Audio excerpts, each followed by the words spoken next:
Okay, let's talk about one of the oldest, simplest, but also most powerful forms of music out there. It's called monophony.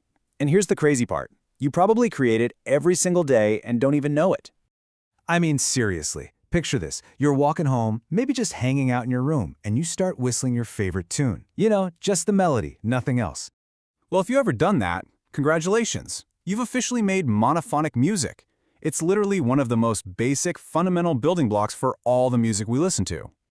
So, what does monophonic actually mean? It's actually super simple. It just means one single melody. That's the big rule.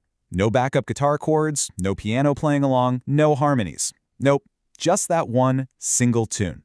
And you know what? Once you know what to listen for, you're going to start hearing it absolutely everywhere.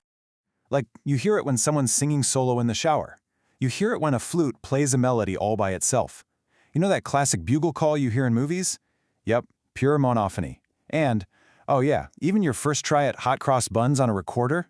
That totally counts. So the key thing to remember, the absolute crucial point is this. One melody and only one note, or pitch, happening at a time. And pitch is just the fancy word for how high or low a note sounds. That's it. That's the heart of monophony. Okay, so that's what happens with one person. But what about when a whole crowd gets involved? Does that change things? Let's dig into that. Okay, picture this. You're at a huge game, right? The whole stadium, thousands of fans, all singing the exact same team anthem together. It's massive, it's loud, but is it still monophonic? The answer? Yes, absolutely. It is still monophonic. And the technical term for this is unison. That's just what we call it when a bunch of voices or instruments are all hitting the exact same notes at the exact same time. Think about it like this. A solo voice is like one single, thin thread of sound. But when a whole group sings in unison, it's like taking hundreds of those threads and weaving them together into one thick, powerful rope of sound. See? It's not any more complex, it's just bigger, louder, and fuller. But here's the really important part. Even with that huge, powerful sound, it is still monophonic. And why is that? It's because everyone is singing the exact same melody. It's still just one tune, just amplified by a whole lot of voices. And you know, this whole idea is not new at all. In fact, monophony has been a fundamental part of music pretty much forever and all across the globe. I mean, let's jump in a time machine for a sec. Go back to ancient Greece and Rome. Their music was pretty much all monophonic. Fast forward to the Middle Ages, and you get Gregorian chants, with monks singing in unison so that every single word could be heard perfectly clearly. And it's not just history. Even today, composers use monophony to create these really intense, focused moments.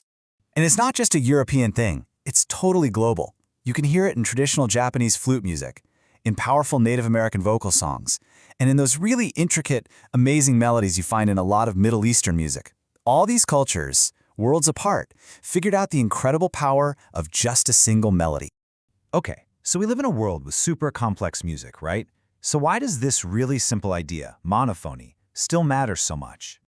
Well, it matters because it's the ultimate building block. It's like the foundation of a house. You really have to get the power of that one single melody before you can start layering on all the other cool stuff, like chords and harmonies. Let's quickly compare it to some other musical textures.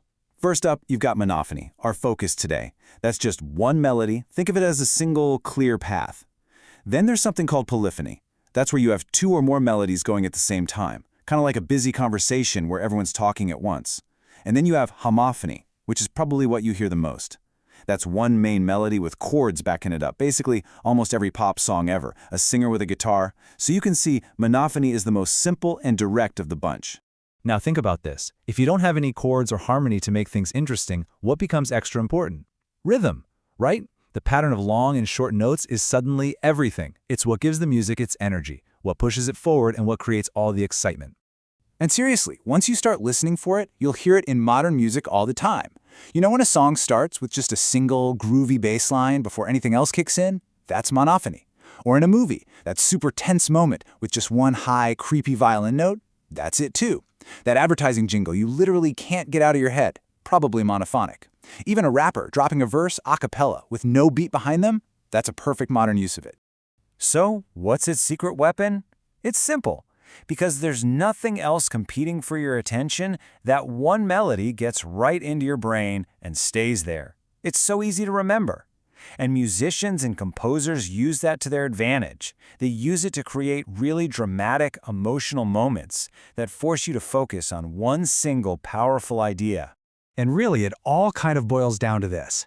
Monophony is proof that sometimes a single voice can be just as powerful, just as important as an entire symphony orchestra. It's the ultimate musical example of less is more, right? It just proves that you don't always need a million layers to create something that's beautiful, powerful, and totally unforgettable. So here's my challenge to you. From now on, whenever you're listening to music, watching a movie, whatever, listen a little differently. Now that you know what it is, where are you going to hear Monophony next?